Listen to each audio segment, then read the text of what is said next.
Hello, class. So, welcome to the Sociology of Sexuality, and we're going to start by talking about the assigned work by Stephen Seidman. And a couple of things we want to talk about real quick. For this class, we're going to be looking at multiple perspectives on sexuality coming from sociology. So we're going to be looking at historical perspectives such as psychoanalysis. We're going to be looking at sexology.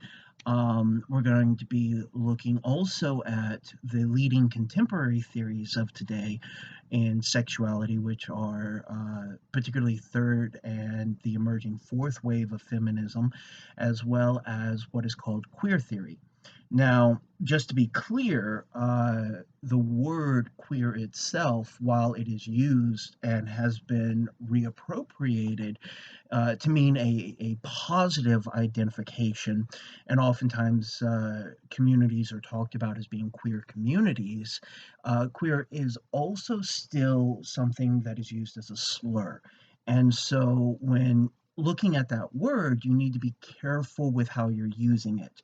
Are you using it in an academic way? Are you using it in a hateful way? And I would certainly hope that nobody would be using it in a hateful way in this class. So we will be viewing multiple perspectives on sexuality. Now, something else that's important for you to understand is that sexuality is an identity. And when you're talking about identities and what identities are considered important for a society, for a certain culture or historical period of time, those kinds of things are historically dependent. And they end up changing with different cultures, different societies, even the same society across historical periods. And so, one of the things that you need to be thinking about is this class is not a class on sexual behaviors. It's not a class on what people do behind closed doors.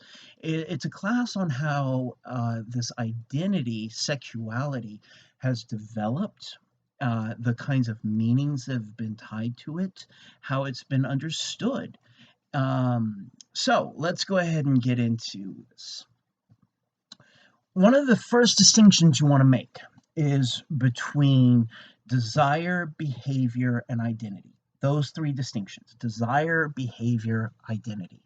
Because someone could have sexual desires and not act on them. And so you don't get the behaviors. Now, people, in terms of how they identify, sometimes people identify in terms of just how they feel in terms of desire. Sometimes people identify in terms of what behaviors they've engaged in over the course of their lives. But keep in mind that desire, behavior, and identity, while interconnected, are also three distinct ways of looking at sexual impulses. So, for instance, we have the classic studies from the 1970s by Laud Humphreys looking at tea rooms, which were public restrooms where men go to have sex with other men. And one of the things that Laud Humphreys found out pretty early in his research is that most of the men who were going to the tea rooms did not identify as being gay. Most of them were married to women, and they privileged that relationship in self-defining more than the sex they would have with men, say maybe 1 to 2 hours out of a whole month. And so that seemed like such a small part of their life that they didn't identify with it. And so, again, desire, behavior, identity, interconnected, but still distinct and separate. All right. So, the first part of the Seidman readings, and I'm not going to go through and read the notes for you. The notes are posted on Blackboard. You can go through and make sure that you're doing the readings. I'm going to just clarify a few things in terms of where things might be a little difficult to understand. So, let's look at sexology. Sexology was the first scientific study of sex and sexual identity, the concept of sexual identity. And also keep in mind that the very concept of sexual identity is a modern and a Western concept. And other cultures around the world do not think about what you do sexually as something that defines your identity. Though, as Western culture has spread through instant communication, we're seeing more and more people are thinking about sex and sexuality in terms of identity around the world. And so while it's particularly Western way of understanding identity, it is something that has been diffused throughout the world. So, sexology begins in the 1800s.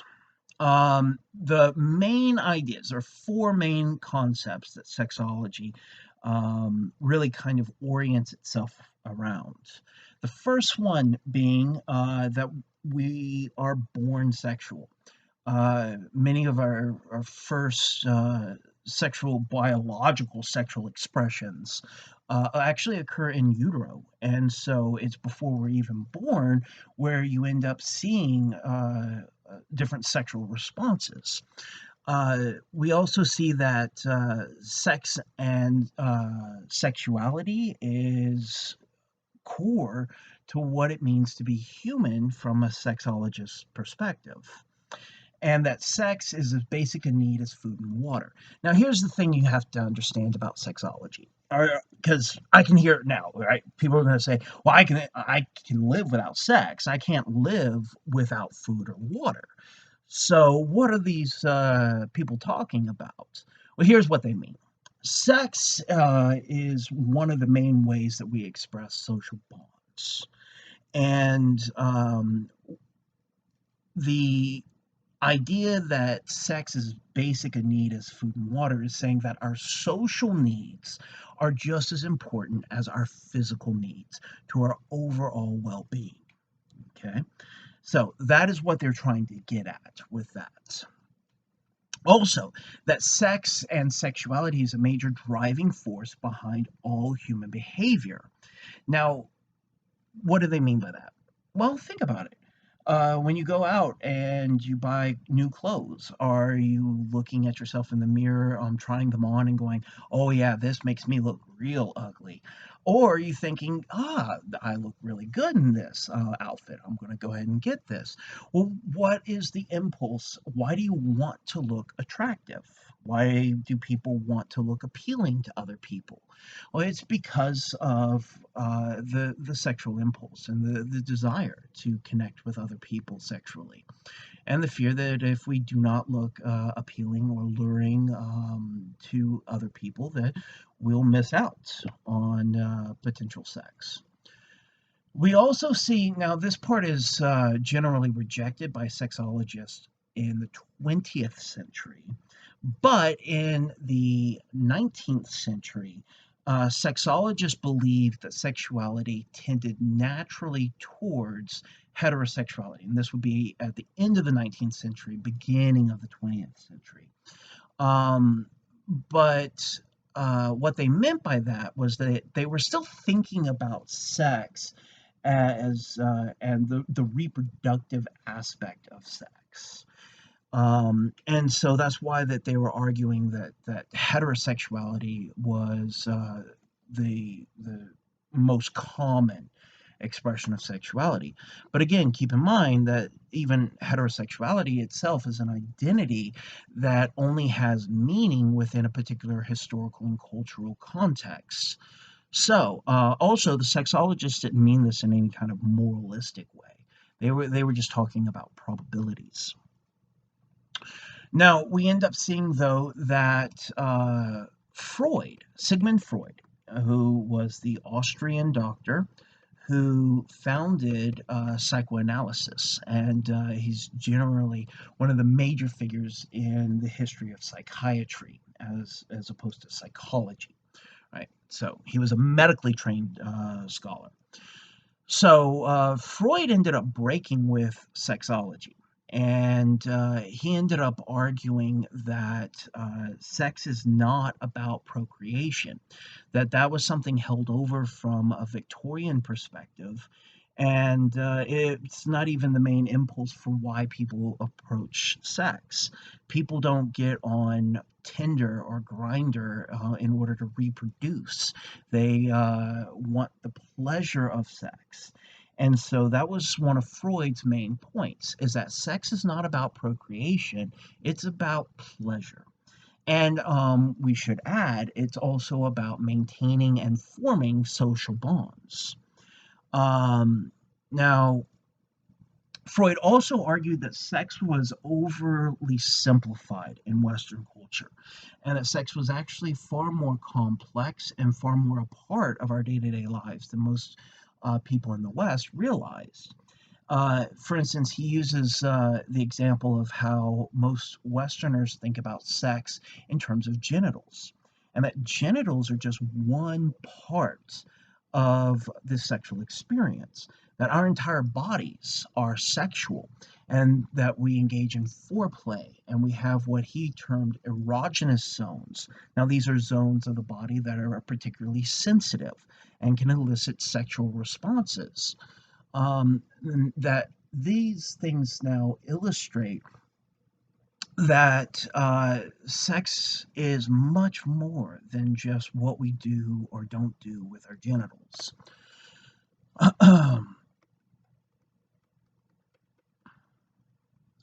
All right.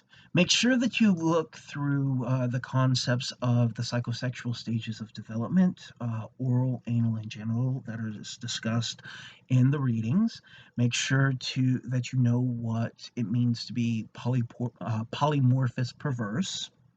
And keep in mind that Freud was not meaning perverse as in perverted, the way we use that word today. He's talking about just the sexual impulse itself. Um, Make sure that you take a look at the Oedipal and Electra complexes. Now, also keep in mind that Freud actually dropped the Electra complex later in his thinking, in his career, and argued that both boys and girls go through the Oedipal complex. It's not a separate process for boys and girls. All right. Now, in terms of the Marxist analysis of sex and sexuality, Marxists have not, except in those Marxists who have turned to queer theory or those who are doing queer theory who have Marxist backgrounds, and there are a few, quite a few actually, but uh,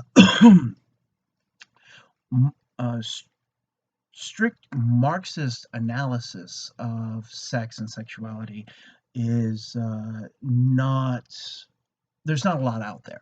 Now, there's one major exception, and this is where a lot of this analysis comes from. It's not coming from Marx himself. Now, Marx did say things that had implications for sex and sexuality. For instance, he did comment that the family was like a factory that reproduced the class system that people are born into. But the major person that you want to look at is Frederick Engels. Now, Frederick Engels was a longtime collaborator with Marx in terms of their works. And Engels did an in depth study of the English working family in the 19th century. And a lot of what Seidman talks about in his writings is actually coming from Engels, not from Marx. But Engels was a contributor to Marxian theory, certainly. So the main distinction is how sex is understood if you have a market economy like in the 19th century versus the corporate economy that emerged in the 20th century. Um, Now, a market economy, sex is controlled and it is designed to reproduce the class systems. So that was Marx's insight as well. Marx said the same thing, right? That the families were more like factories, just reproducing more workers. Corporate economics, however, is a fundamental shift. So, in market economics, you want to control people sexually to make sure that they're reproducing. So, you want them to believe that sex is about reproduction. You don't want them thinking about sex in terms of pleasure. You want them having large families because you don't have child labor laws and you want the kids to go into work. You put them in work in the factories, in the mines, etc. And you can justify paying them less because, hey, they're kids. Now, corporate economics, we have already the passage of child labor laws. Those laws were being passed in the 1930s in the United States and particularly starting around the 1950s, so the post World War II era. What we end up seeing is the rise of marketing and the expression sex sells. And that's exactly what the Marxian analysis is talking about here. So, in this sense, then, a corporate economy, sex becomes a consumer item and a marketing tool. And so you buy things for the sexual experience, or you purchase apps, or you get subscriptions, or what have you. You turn on the TV and you see sublimated sexual imagery trying to sell you everything from a car to clothes to a home to food and drink. I mean, it's whatever. Everything ends up being sexual in this way. But a lot of people then conclude that that means that we're just awash in sex in a corporate economy. The problem is that sexual freedom is an illusion in corporate economics. It is merely a consumer item and a marketing tool, and that's it. So, in other words, you don't have non-judgmental sexual culture. You have sexual culture that still has certain expectations, certain ways of that it expects men and women to behave, a certain way of organizing gender relations as well. And so, in this way, if your notion of sex and sexuality is being defined by marketing firms, then it's not truly an expression of yourself. And sexual freedom then is merely an illusion because you're following the sexual script set forth by the larger industries that run our economy. All right. Now, make sure to take a look at the feminist analysis of sex and sexuality in the notes. I've broken them down for you. But you're going to want to pay special attention to the arguments and the research by Nancy Chodorow, Adrienne Rich, Catherine McKinnon, and Gail Rubin. And so I don't think I need to read that to you. And their arguments are fairly straightforward. If you find that you're having trouble understanding exactly what they mean, shoot me an email and I'll help break it down for you if the notes don't suffice, I mean. All right. And then the last chapter for the Seidman readings for this week is chapter 3. Now, social constructionism. Let's break down what social constructionism is. Um, Social constructionism is not necessarily about material reality itself. It's about how culture puts interpretations onto material reality. So let's do a thought experiment, for instance, to get at this concept. Let's say that time travel was possible and we could go back in time and collect, say, a 19th century industrialist and a 20th century hippie. And we bring them forward to the 21st century and we show them a giant forest. All right. Do you think they're going to see the same thing? No, they won't. They will be looking at it from their historical perspective, from their cultural background, and they'll be looking at it from their particular and very different ideologies.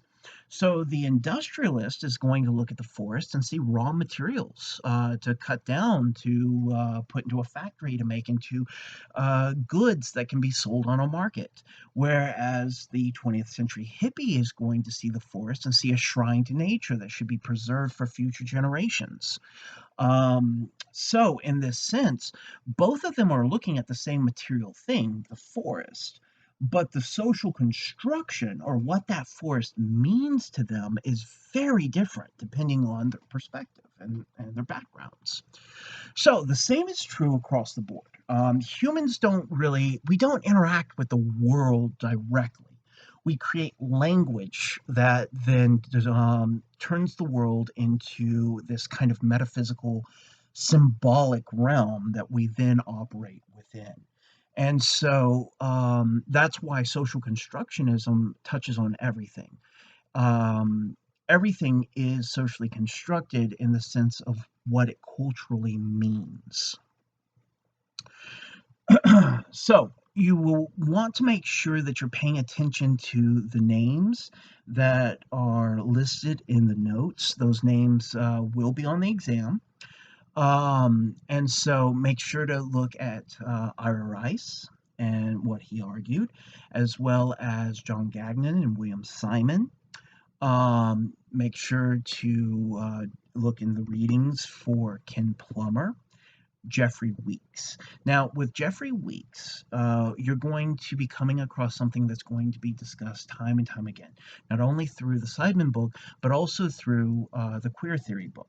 And for those of you who may be wondering, why do we have a book that in the Sociology of Sexuality that is devoted wholly to queer theory? It's because queer theory, as well as feminism, third wave and fourth wave, are the leading theories of sexuality right now. And so, if you want to understand the sociology of sexuality, then you have to understand queer theory. And so that's why I've assigned an entire book looking at it. So, essentialism and constructionism are concepts that are going to be coming up again and again. And I've already talked about constructionism. Constructionism being how we interpret and how we place meaning on things. Through language, through judgments, through values, what have you. Essentialism effectively argues that things are written into our nature.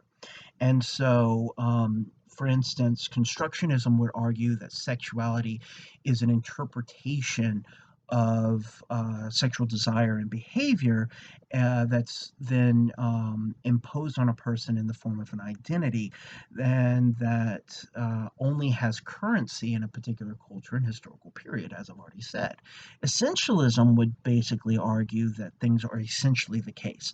So, now, somebody who might be considered gay today in the United States, if we were able to send them back to, say, ancient Athens, they wouldn't be thought of the same way. They would just be thought of as being normal men. And that doesn't mean that the ancient Athenians were gay.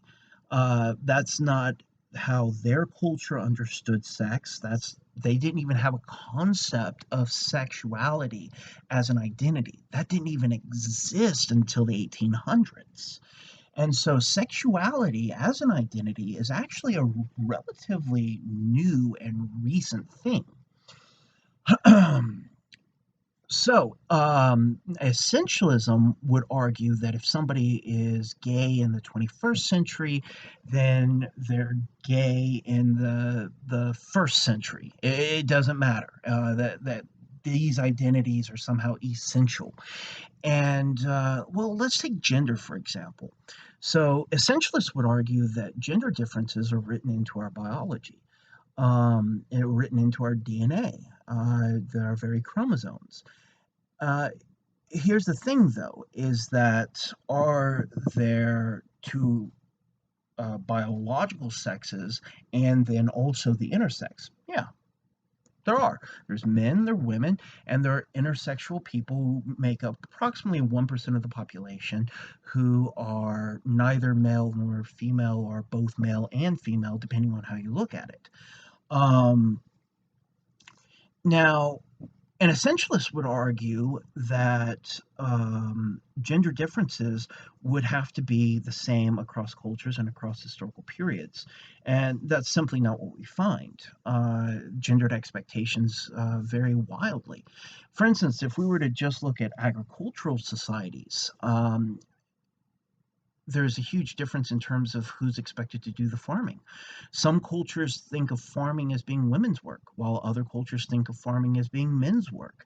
Now, does that mean that that men or women are better suited than the other for farming? No, of course not. Both men and women can do farming. It's again this difference in cultural interpretation of what men and women should do. And we see the same thing with the intersex. Different cultures impose very different understandings of the intersex. There's one example, congenital adrenal hyperplasia, or CAH. Now, with this affects people who are chromosomally XX. Now, it can affect people who are chromosomally XY, but it's where in utero the fetus is flooded with androgens, which is a classification of hormones like testosterone, for instance. So in males, it would cause more hair, more exaggerated secondary sexual characteristics that we define as masculine. For XX chromosome people, it would be the exact same. There's masculinization. So, genitals, for instance, of XX people with CAH are masculinized as well, with clitorises that can grow to be approximately the size of the male penis. Um, we also see that they will oftentimes develop what's called a protoscrotum, where the inner lips of the labia are fused shut, and other such masculinizing kinds of appearances. Now, in the US, we focus in defining what somebody's sex is. We focus on chromosomes. And so if somebody's XX, we consider them a woman automatically. If somebody's XY, we consider them a man automatically. And a lot of people don't know that there's differences. Like there are people with only one X chromosome and no secondary sex chromosome whatsoever. There are people who are XXY. There are people who are XYY. There's a lot of variation actually, and people might. There are many more people who are intersex than who know about it, simply because most of us don't go and get chromosomal testing. So. Back to my example of congenital adrenal hyperplasia. In the US, we define people who are XX with CAH as being women. In the Middle East, however, in Asia Minor, they privilege the appearance of genitals. And since the genitals are masculinized, someone who is XX chromosomally and has congenital adrenal hyperplasia will be defined as male, and they will be raised as male.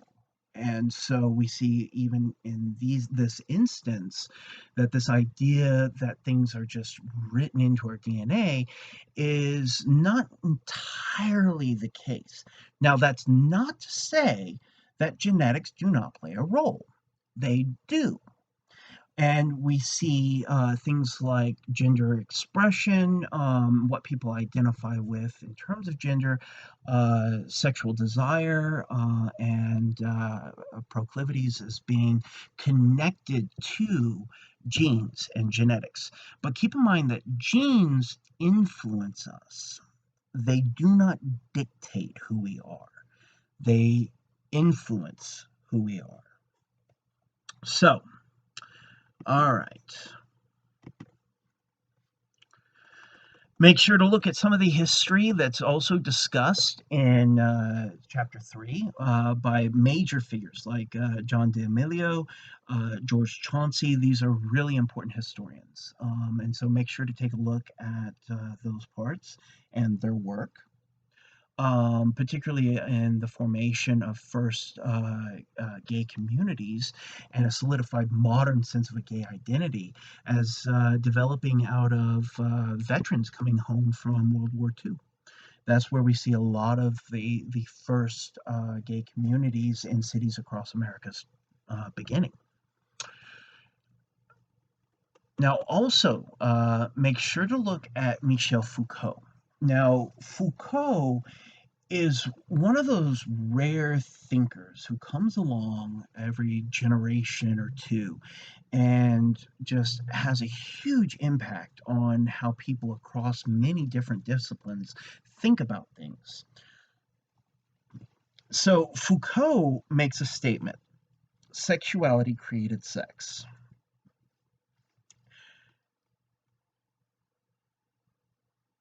On its face, that seems like an absurd statement. And that's Foucault for you. He will give you something that on the surface seems just absurd, but then through his research and his argument, by the end, you're like, I get what he means.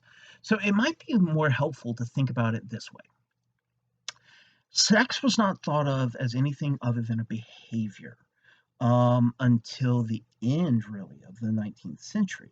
And that's when it was redefined in Western sexology as being an identity. And so Foucault, who famously does genealogies, does a genealogy of the concept of sexuality itself in a three-volume work called The History of Sexuality. And in this, he ends up arguing that the concept of sexuality recreated what the meaning of sex is in modern societies. So if you go from sex being relatively unimportant and simply a behavior you engage in to suddenly sex is who you are as a person, well, then sexuality or creating sexual desire and behavior into an identity would, of course, create sex in a very different way than it had ever existed before. And so he traces this from the early medieval Christian confessional, particularly because priests didn't used to have to take vows of celibacy. And in the up to the medieval period and even into the Renaissance, some would have families, would have wives and children, and would not be celibate at all. Um, but once priests started taking vows of celibacy, then you end up seeing erotic desire being focused on in the Christian confessionals.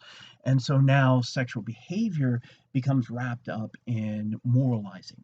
And it really wasn't looked at that way before that. So but that itself was not enough to create sexuality as an identity. And it took science in the form of sexology moving in the 1800s that really formulated sexual desire and behavior as a characteristic of who you are as a person.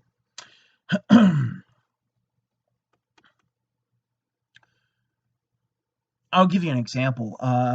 This is an example from 14th century literature. Uh, During the Black Death, when it was rolling through Europe in the 1300s, you had an Italian Renaissance writer. I mean, it's late medieval, early Renaissance kind of. It's really medieval, but an important foundation for what would become Renaissance Europe. Giovanni Boccaccio and his work, The Decameron. The Decameron's a collection of 100 short stories about 10 youths who end up escaping the city in Italy. A city in Italy, I'm trying to remember which city it was. I want to say it was Venice, but I may be misremembering that. That's not really the important point.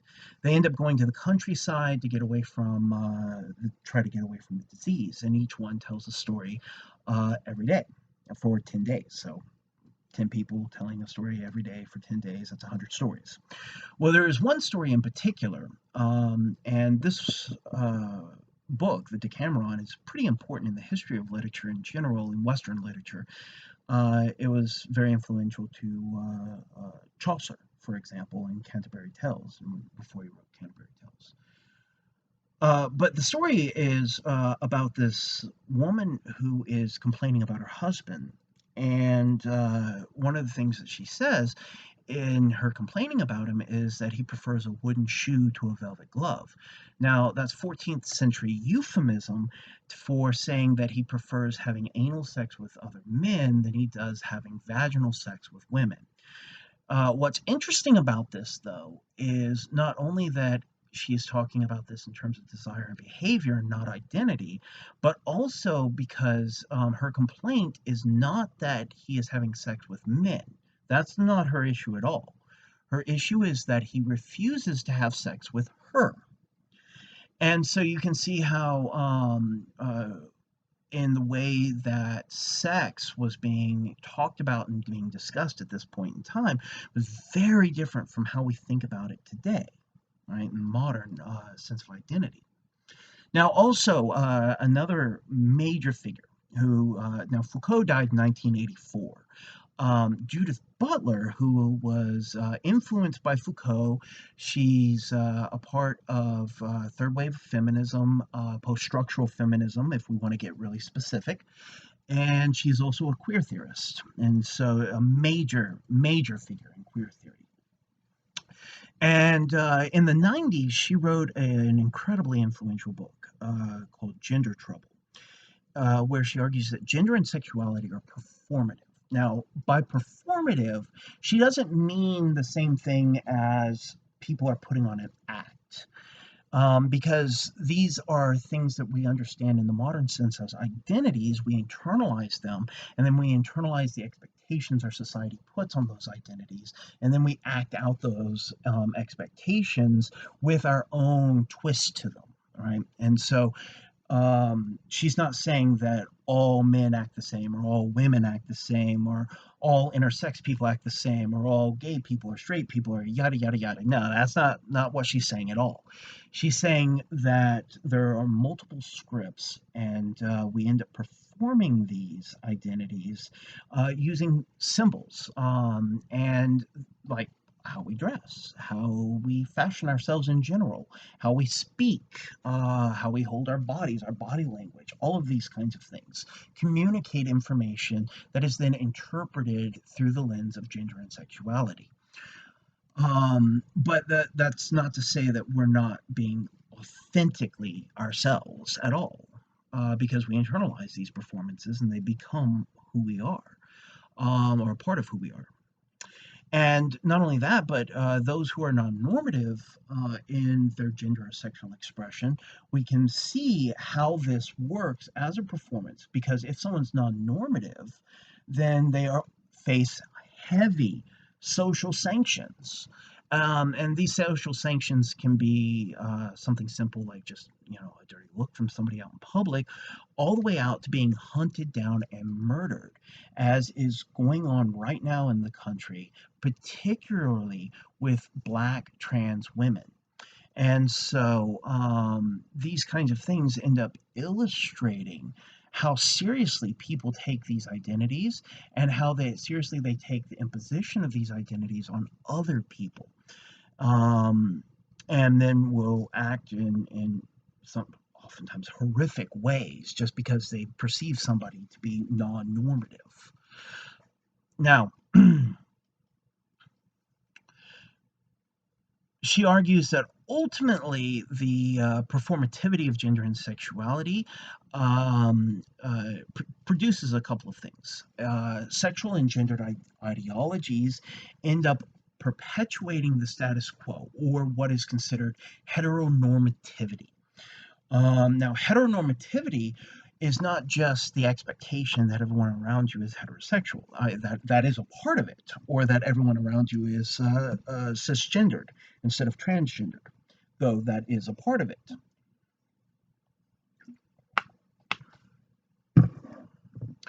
Heteronormativity, though, also affects people who are cisgendered and would identify in terms of sexuality as being straight. For instance, people who are a part of a polyamorous community or who practice sadomasochism. These would be examples of people who could be cissexual or cisgendered, um, and straight, and yet seen as non-normative in terms of heteronormativity. So don't think about heteronormativity as something that just affects people who are not heterosexual or people who are not cisgendered. It affects everyone. All right. So this was the talk for this week. I will be posting another video for next week. Do not forget that the syllabus exam is this upcoming weekend, and your first exam over the material is next weekend, so the weekend of week 2. Um, be safe and have a good one, all. I will talk with you later.